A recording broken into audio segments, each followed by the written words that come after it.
Halo, assalamualaikum warahmatullahi wabarakatuh. Seperti yang kalian lihat di sini udah ada sambal, bandeng goreng, dan juga sayur asem.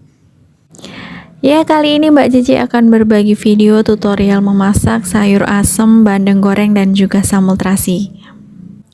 Tidak perlu lama-lama, yuk langsung simak videonya sampai selesai. Pertama, Mbak Cici siapkan sayuran yang akan dipotong-potong. Untuk isian sayur asemnya, kalian bebas ya pilih sayur untuk isian sayur asemnya.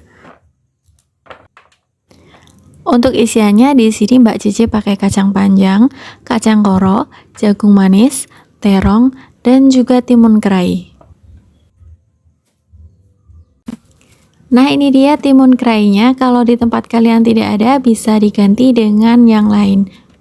Misal dengan kecipir.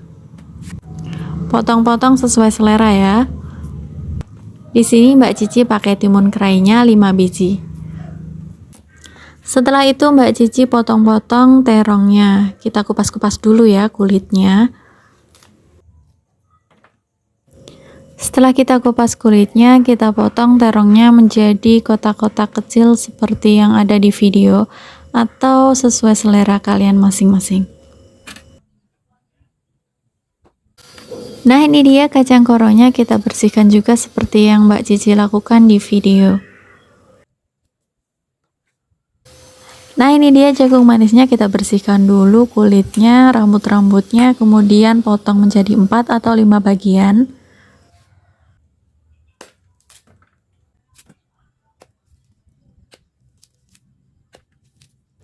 Nah, kemudian jangan lupa kita cuci bersih semua sayuran yang sudah kita potong-potong seperti ini. Nah, lanjut siapkan panci untuk memasak sayur asemnya.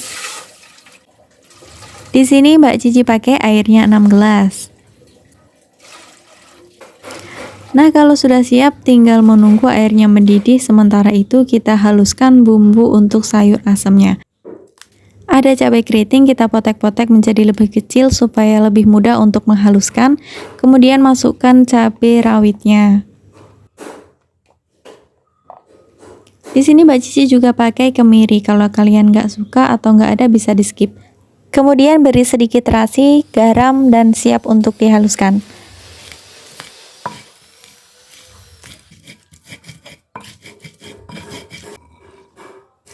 Setelah setengah halus, masukkan bawang putih dan juga bawang merahnya.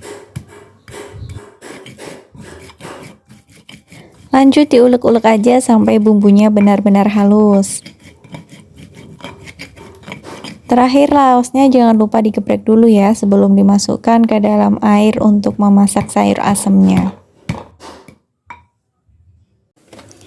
Tahap pertama setelah air mendidih, Mbak Cici masukkan jagung manisnya dan juga timun kerainya terlebih dahulu.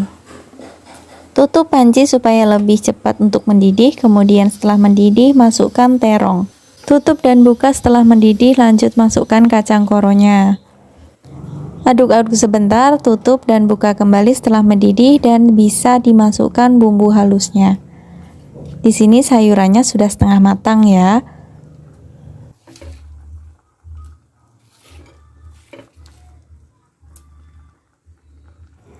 Nah, jika kalian bertanya-tanya kenapa asamnya tidak dimasukkan sekalian, di sini Mbak Cici memasukkan asam jawanya setelah kita memasukkan kacang panjangnya.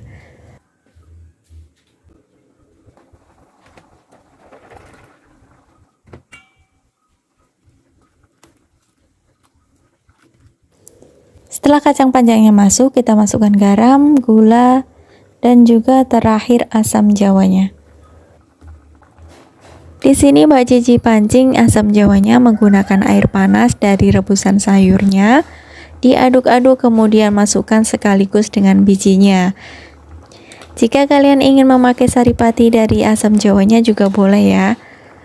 Setelah diaduk-aduk, pisahkan dengan bijinya, kemudian masukkan saripati dari asam jawanya aja. Di sini Mbak Cici memasukkan asam jawanya sekaligus dengan bijinya. Jangan lupa dicicip terlebih dahulu. Jika dirasa ada yang kurang, kalian bisa menambahkan gula atau garamnya. Jika dirasa sudah pas dan enak, kita bisa mematikan api kompornya setelah sayur asamnya mendidih seperti ini.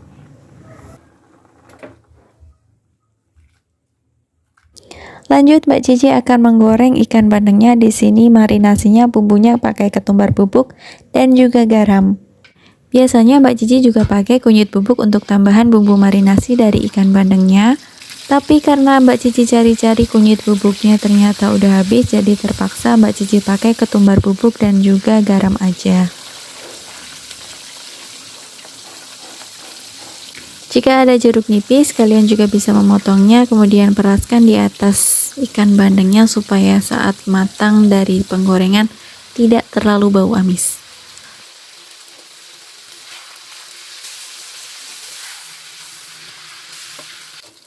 Nah, ini dia ikan bandengnya udah mateng.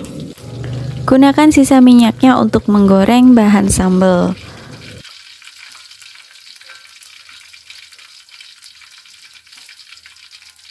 Bahan untuk sambalnya seperti biasa, cabai keriting, cabai rawit, bawang putih, bawang merah, dan juga tomat. Jangan lupa terasinya ya. Nah, ini Mbak Cici sisihkan dulu terasi yang udah matang. Orek-orek sampai benar-benar matang merata. Apabila sudah dirasa matang, langsung kita tiriskan di atas cobek seperti ini, kemudian kita haluskan. Bumbui sesuai selera kalian. Di sini Mbak Cici bumbui dengan garam dapur dan juga micin.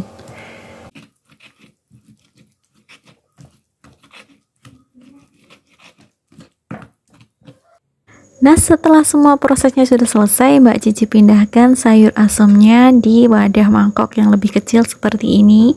Sebenarnya lebih enak lagi kalau ada ikan asinnya ya. Sungguh sangat menggugah selera banget ya teman-teman. Nah, itu dia proses tutorial memasak sayur asem dari konten Mbak Cici channel kali ini. Selalu Mbak Cici minta maaf jika ada yang kurang dari video ini. Jangan lupa tinggalkan jejak di kolom komentar, tanyakan resep apa lagi yang kalian inginkan dari konten Mbak Cici channel. Sekian dari Mbak Cici, wassalamualaikum warahmatullahi wabarakatuh.